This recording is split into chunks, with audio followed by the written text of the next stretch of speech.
Salamat sa tanan nga suporta. Pagpula ko sa akon, salamat gid sa tanan nga pagmamahal. God-care sa akon. Salamat sa tanan.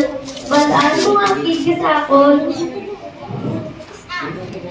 Inakwanta mo lang dahil hindi mo gusto makakig sa akon. Pasensya sa tanan nga pagkamali ko, tanay bulikan mo ko sa tanan ka nabulikan mo ko kalihim sa pagkabata ko agad sa rubog. Balutan ang mga kasi na alagaan sa mga kung hindi ka na makatayo at makita. I-promise ko tanan na sa mo. Love you.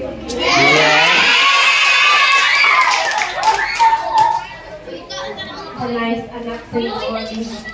Promise mo na mag-care kay mama until matigulang si mommy. I'm so happy. Mommy is so happy. Every day you make mommy happy. Yes, si mommy napakakit. Hindi ko gusto mangakit because I'm sad. Kung mangakit ako, and I don't want you to be sad. And I want you to realize na sometimes dapat ganito natin ng ears to listen.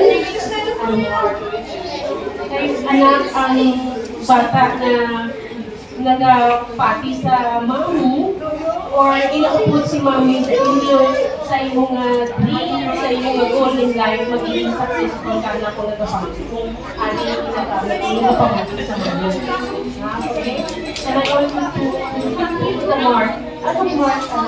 Ang mark na that is my aim for your also your aim na makatapos kayo ng eskwela.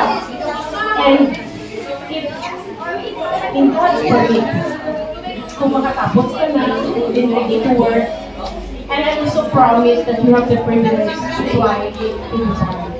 So,